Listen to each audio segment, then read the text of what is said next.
जय हिंद दोस्तों, स्वागत है आप सभी का आपके 10 मिनट शो में। प्यारे दोस्तों, 10 मिनट के शो में आज मैं आपको इंपॉर्टेंट पॉलिटी के टॉप 100 क्वेश्चन यहां पे कवर करा रहा हूं। आपने ये 10 मिनट का वीडियो देख लिया तो मैं दावे से कहता हूं कि आपका हर एग्जाम में यहां से इंपॉर्टेंट पॉलिटी के जो क्वेश्चन है वो फंस जाएंगे। तो 10 मिनट में मैं आपको 100 क्वेश्चन कराऊंगा।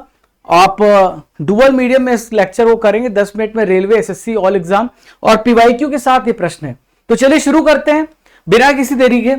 आप टेलीग्राम चैनल राजा गुप्ता करंट अफेयर्स को फॉलो कर लेना, जहां पर आपको रेगुलर इस क्लास की पीडीएफ मिलती रहती है हर क्लास की। तो चलिए शुरुआत करते हैं और पहला प्रश्न देखते हैं आपकी स्क्रीन पर। भारतीय संविधान कब लागू हुआ था?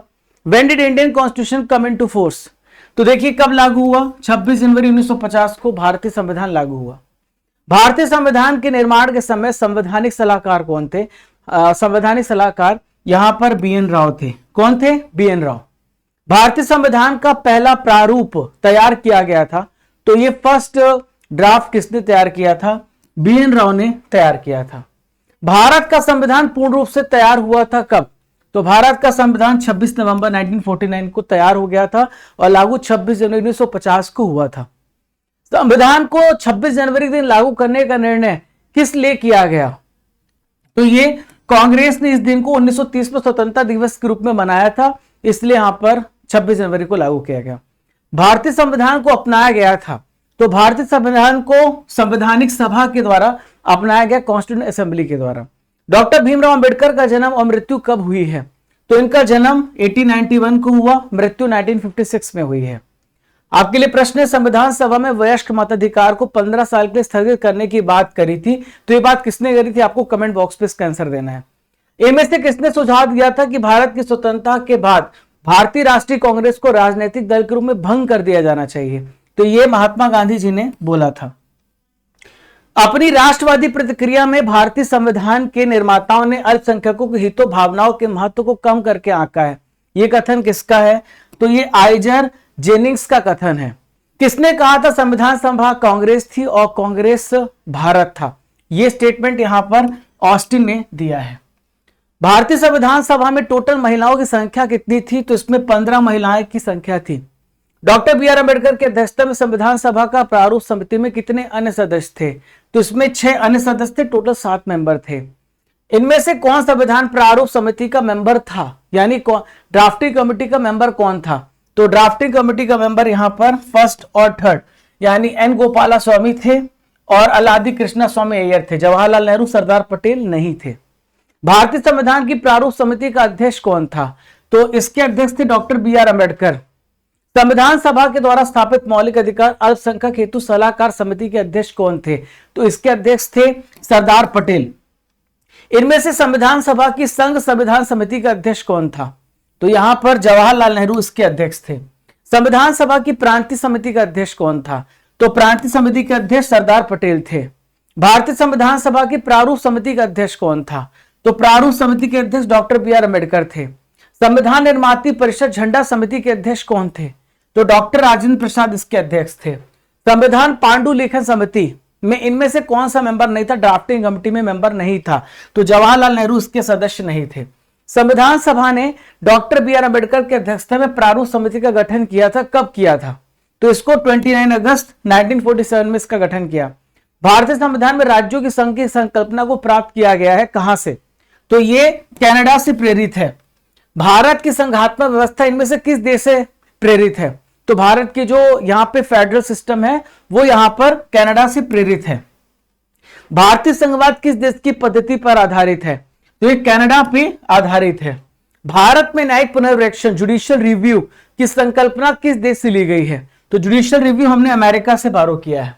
न्यायिक पुनर्विलोकन की व्यवस्था कहां पर है? तो न्यायिक पुनर्विलोकन की व्यवस्था इंडिया में है और यूएसए में है। भारत के संविधान में उद्देशिका का विचार कहां से लिया गया है? प्रियम्बल का विचार कहां से लिया गया है? तो प्रियम्बल का विचार यूएसए के कॉन्स्टिट्यूशन से और भाषा ऑस्ट्रेलिया से। भारतीय राजनीतिक व्यवस्था इनमें से सबसे सर्वोच्च कौन सा है? तो इसमें सबसे बड़ा संविधान होता, संविधान से बड़ा कोई भी नहीं होता। भारत के संविधान में सम्मिलित समवर्ती सूची किस देश की देन है? कॉन्करेंट लिस्ट हमने कहां से बारो करी है? हमने ऑस्ट्रेलिया से कॉन्करेंट लिस्ट बारो करी है। मूल भारतीय संविधान में कितने भाग अनुच्छेद अनुसूची थी? तो इसमें टोटल 22 भाग थे, 395 आर्टिकल थे और 8 अनुसूची थी। लिखित संविधान का प्रारंभ किस देश से हुआ है? लिखित संविधान का प्रारंभ अमेरिका से हुआ है। भारतीय संविधान में आरंभ में कितने अनुच्छेद थे? तब यहां पे 395 आर्टिकल थे। वर्तमान में भारतीय संविधान सभा की गणना की दृष्टि से कुल कितने अनुच्छेद अनुसूचियां हैं? तो प्रेजेंट में अभी बात करें तो 450 आर्टिकल्स है और 12 अनुसूचियां हैं। इनमें से एक कौन सा करेक्टली मैच नहीं है? तो आप देखिए यहां पे गौर से, यहां पर तो फोर्थ इसका राइट आंसर होगा। यहां पे आर्टिकल 50 होना चाहिए, न्यायपालिका का कार्यपालिका से पृथककरण, डी राइट आंसर होगा। इनमें से किसका सुमेल सही है? कौन सा करेक्टली मैच है? तो न्याय के समक्ष समानता, इक्वलिटी बिफोर 17, संसद का गठन 78, 192 संसद सदस्य का वेतन, तो यहां पे डी राइट है। ये गलत है क्योंकि इसमें अस्पृश्यता का अंत है, संसद का गठन 79 में है। ठीक है। भारतीय संविधान के किस आर्टिकल के अंतर्गत अखिल भारतीय सेवाओं का प्रावधान किया गया है? तो अखिल भारतीय सेवाएं कहां पर है? 312 अनुच्छेद पर है। वित्त विधेयक के बारे में उपबंध किस अनुच्छेद में दिए गए हैं? तो वित्त विधेयक के बारे में 117 अनुच्छेद में बताया गया है। भारतीय संविधान में मौलिक कर्तव्यों का विचार कहां से लिया गया है? तो फंडामेंटल ड्यूटी हमने रशिया से बारो करी है। भारतीय संविधान में क्या है? तो भारतीय संविधान में हम बात करें तो 400 से ज्यादा इंपॉर्टेंट अनुच्छेद हैं। भारतीय संविधान में सम्मिलित मूल अधिकारों की अवधारणा किस देश की संविधान से लिए? फंडामेंटल राइट हमने कहां से लिया है? तो फंडामेंटल राइट हमने अमेरिका से बारो किया है। भारतीय संविधान में टोटल कितनी अनुसूचियां हैं? तो भारतीय संविधान में 12 अनुसूचियां हैं। भारतीय संविधान की इनमें से दी गई अनुसूचियों में कौन सी एक राज्य के नामों की सूची तथा उनके राज्य क्षेत्रों का ब्यौरा देती है?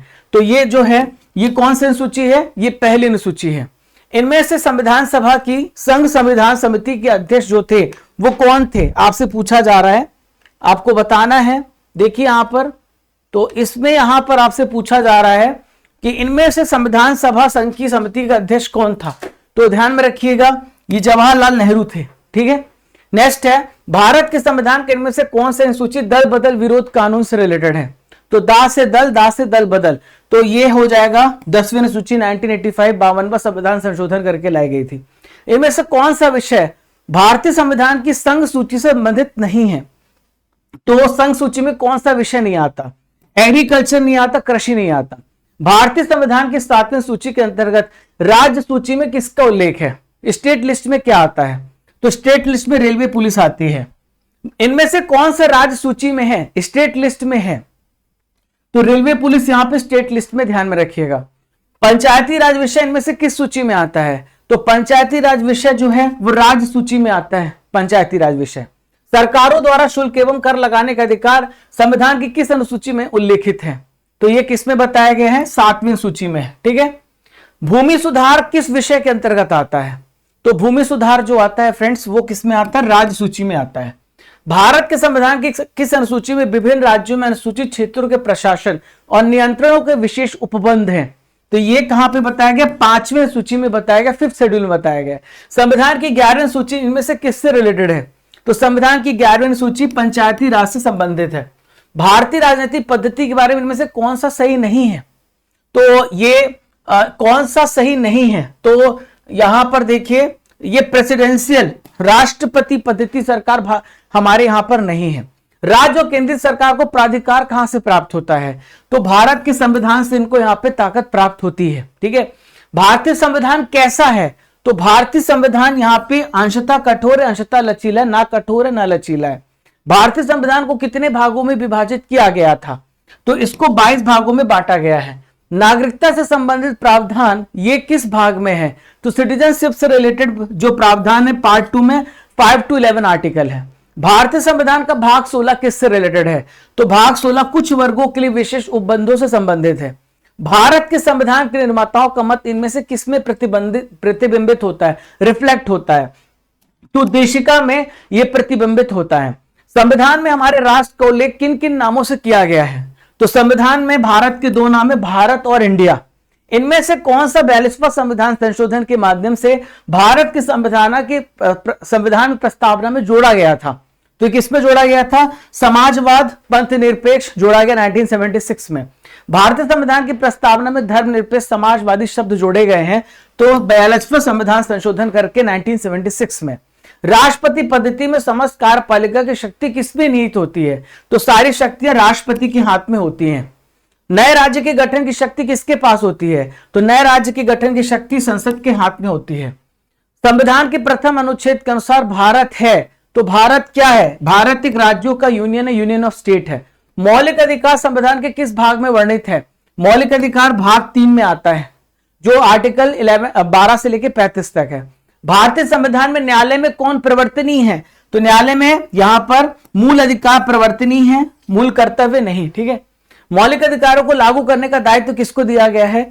तो मौलिक अधिकार यहां पे सुप्रीम कोर्ट आर्टिकल 32 और high court 226, both of the above इसका राइट आंसर होगा। भारतीय संविधान में राज्य के नीति निर्देशक तत्व कहां से ग्रहण किए गए हैं? तो डीपीएसपी आयरलैंड से ग्रहण किए गए हैं। भारतीय संविधान के अनुसार देश की तीनों सेनाओं का अध्यक्ष कमांडर कौन होता है? तो देश का राष्ट्रपति तीनों सेनाओं का कमांडर होता है। भारत के राष्ट्रपति निर्वाचित होने के पात्र बनने के लिए कितनी आयु होनी चाहिए? तो इनकी आयु 35 वर्ष होनी चाहिए। भारत का राष्ट्रीय पशु कौन सा है? तो भारत का राष्ट्रीय पशु टाइगर है, बाघ है। किस वर्ष जनगण मन को भारत के राष्ट्रगान के रूप में अपनाया गया? तो जनगण मन को यहां पर अपनाया गया है 1950 में, 52 सेकंड गाया जाता है। संपूर्ण राष्ट्रगान का गायन काल कितना है? तो उसका गायन काल 52 सेकंड है। भारत के संविधान में राष्ट्रीय ध्वज को सबसे पहले कब स्वीकार किया गया था? तो इसको स्वीकार किया गया था 23 जुलाई 1947 को। भारत का राष्ट्रीय पुष्प कौन सा है? तो भारत का राष्ट्रीय पुष्प है लोटस कमल। नेक्स्ट है, भारत का राष्ट्रीय पक्षी कौन सा है? तो भारत का राष्ट्रीय पक्षी है मोर, पीकॉक। नेक्स्ट है, भारतीय राष्ट्रीय ध्वज में चक्र किसका प्रतीक होता है? तो यह प्रतीक होता है जस्टिस का, न्याय का। भारत के राष्ट्रीय ध्वज में आरोह की टोटल संख्या कितनी है? तो इसमें टोटल संख्या 24 होती है। यदि भारतीय संघ में एक नया राज्य का सृजन किया जाना, संविधान की किस अनुसूची का संशोधन करना होगा? तो हमें यहां पर फर्स्ट अनुसूची का संशोधन करना पड़ेगा। दोस्तों, हमने 100 क्वेश्चन किए केवल 10 मिनट के अंदर। एक क्वेश्चन आपके लिए कमेंट बॉक्स पे, जिसका आंसर आप सभी को कमेंट बॉक्स पे देना है। राज्य पुनर्गठन आयोग ने 1 नवंबर 1956 को कितने संघ राज्य बनाए हैं? आप सभी को कमेंट बॉक्स पे आंसर देना है। अगर आपको सेशन पसंद आया हो तो जरूर बताइएगा, और अपने दोस्तों को ये जरूर शेयर करिएगा, ताकि उनको पता चले कि 10 मिनट में इतने सारे प्रश्न पढ़ते हैं। ऐसे में हिस्ट्री के, ऐसे में आपको बहुत सारे विषयों के, हर विषयों के मैं आपको इस प्रकार के 10 मिनट में सारे क्वेश्चन सॉल्व कराऊंगा। बस फॉलो करते रहिए और अपने दोस्तों को बताइएगा, कमेंट करके बताइएगा सेशन आपको कैसा लगा। जय हिंद, जय भारत, खुश रहिए, मुस्कुराते रहिए।